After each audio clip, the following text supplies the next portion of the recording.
परमात्मा की भक्ति करने से मन सात्विक हो जाता है और विषयासक्ति पूर्णतः समाप्त हो जाती है। और यदि आसक्ति का नाश नहीं हुआ तो मनुष्य का सर्वनाश हो जाता है। सर्वनाश? हे अर्जुन, आसक्ति के मारे हर मनुष्य किसी भी विषय के आकर्षण और मोह में फंसकर सोते जागते निरंतर उसी का चिंतन करते रहते हैं। जैसे कोई मनुष्य किसी सुंदर स्त्री के प्रेम में पड़ जाता है, आसक्ति की नींव पर काम की भावना उभरने लगती है। काम या वासना में थोड़ी भी रुकावट आने से क्रोध का आगमन हो जाता है। काम जनित अविवेक की आंधी से मनुष्य की स्मृति नष्ट हो जाती है और जब स्मृति भ्रंश हो जाता है तब बुद्धि नाश में कितना समय लगता है पार।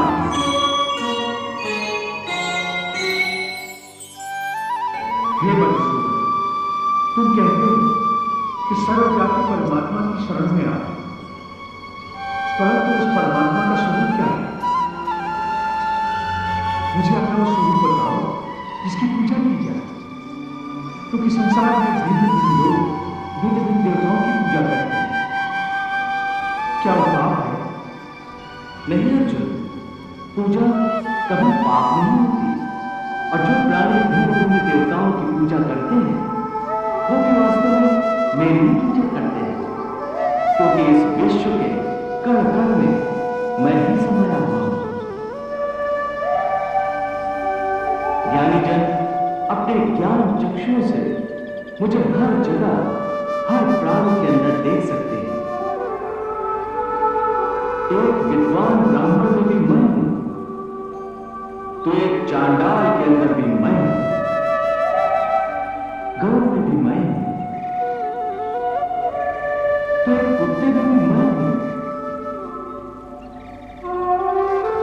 हाथी में भी मैं हूं, तो चोटी में भी मैं हूं। विद्या विनय संपन्ने ब्राह्मणे कवि हस्तनी शूली चैव शपाके च पंडिता समदर्शिना। हे पार्थ, इसीलिए अपनी अपनी श्रद्धा के अनुसार प्राणी जिस जिस रूप में भी मेरी पूजा करते हैं वो मेरी ही पूजा करते हैं। इसलिए जो भी सकाम पुरुष जिस जिस देवता के स्वरूप को श्रद्धा से पूजना चाहते हैं, मैं उस भक्त की उस देवता के प्रति श्रद्धा को स्थिर कर देता हूं। यो यो याम याम तनु भक्ता श्रद्धार्चितुमिच्छति तस्य तस्याचलां श्रद्धां तामेव विदधाम्यहम्। इस प्रकार बहुत से जन्मों के पश्चात उसे जब ये ज्ञान हो जाता है कि इस सारे सृष्टि में मुझ वासुदेव के सिवाय और कुछ नहीं है, तो ऐसा ज्ञानी महात्मा अंततः मुझे ही प्राप्त होता है। परंतु हे अर्जुन, ऐसा महात्मा अति दुर्लभ है। कलयुग में मनुष्य की विचारधारा इससे भी गिरी हुई होगी। मनुष्य दूसरों के दुख में अपना सुख ढूंढेगा,